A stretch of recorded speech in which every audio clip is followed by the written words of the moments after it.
আমার ভাইয়ের শেষ দেখাটুকু আমরা দেখতে পারি নাই, এক মুঠো মাটিও কবর দিতে পারি নাই পরিবারের কেউ। এমনকি এই রায়ের বাজার বুদ্ধিজীবী কবরস্থানের 4 নম্বর ব্লক 114টা কবর। আজ জানতে পারছি যে আমার ভাইয়ের কবর কোনটা, আমার ভাইয়ের শেষ আশ্রয়স্থলের জায়গাটা আমরা আজ জানতে পারছি। এই জন্য আমি ইন্টারিম সরকারকে ধন্যবাদ দেব। এখানে উপদেষ্টা আছে আদিউর রহমান স্যার, তাকে ধন্যবাদ দেব। জুলাই ফাউন্ডেশনকে ধন্যবাদ দেব।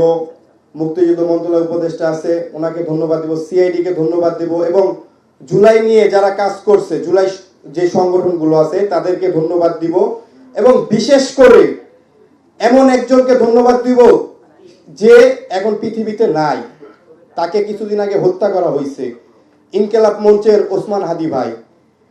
তার ভূমিকা অনেক ছিল।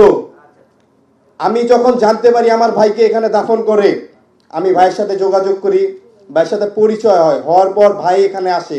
যখন আমরা এখানে আসি কবর জিয়ারত করতে, তখন কবরগুলো জাস্ট সমান ছিল, একদম সমান। তো আমার ওসমান হাদি ভাই আজ নাই। আমার ভাইয়ের অনেক শখ ছিল যে যদি আমাদের ভাইদের কবরগুলো শনাক্ত হয়, কবরগুলো জিয়ারত করবে, কিন্তু জালেমরা তাকে বাঁচতে দেয় নাই। 32 ইঞ্চি জেভিকো টিভি এখন মাত্র 15,000 টাকায়, সাথে পাচ্ছেন 3 বছরের প্যানেল ওয়ারেন্টি।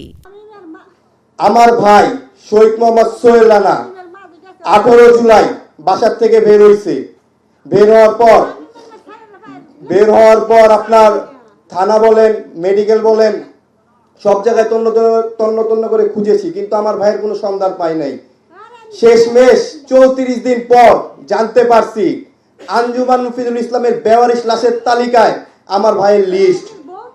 খুনি হাসিনার পুলিশ আমার ভাইকে কেবল হত্যাই করেনি, আমার ভাইকে অজ্ঞাত পরিচয় বেওয়ারিশ ভাবে দাফন করছে। আমার ভাইয়ের ওয়ারিশ থাকার সত্ত্বে বেওয়ারিশ ভাবে দাফন করছে। আমি ফ্যাসিস্টদের বিচার চাই। ওদের মৃত্যু এমন ভাবে হোক যে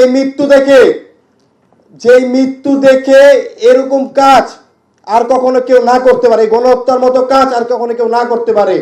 আমি আমার নিজের ভাইয়ের শেষ দেখাটুকু দেখতে পারি নাই। বুঝেন আপনারা কষ্ট। বিগত 18 মাস রানিং, এই 18 মাস কত দপ্তরে যে দৌড়াইছি সেটা আমি বলে বোঝাতে পারবো না। আপনারা প্রশ্ন করতে পারেন যে আপনারা 18 মাস কি করছেন। ভাই 18 মিডিয়ার যারা আছেন অনেকে আমাকে চিনেন, বিশেষ করে আমার মাকে প্রতিনিয়ত এই কবরস্থানে এসে কান্নাকাটি করছে। আমরাও জানি না আমার মা যে এখানে এসে কান্নাকাটি করে এমন সময়।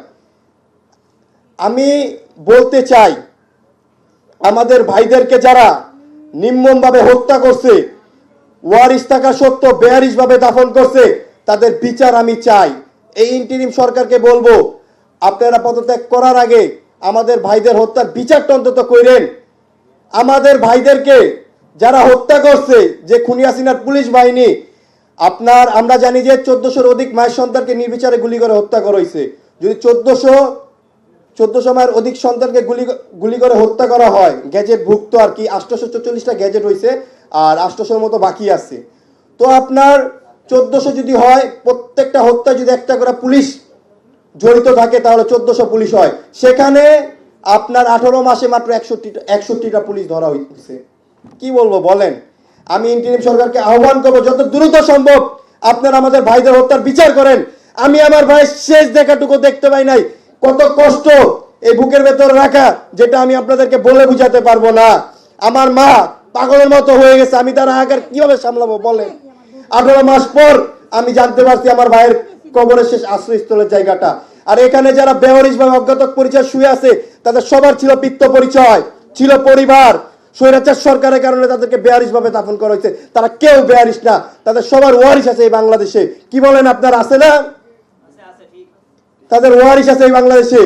আমি আমার ভাই হত্যার বিচার চাই এবং আমি বলতে চাই আমার ভাইয়ের লাশটা পর্যন্ত আমরা দেখতে পাই নাই। এখন যা আছে জাস্ট হাড্ডি।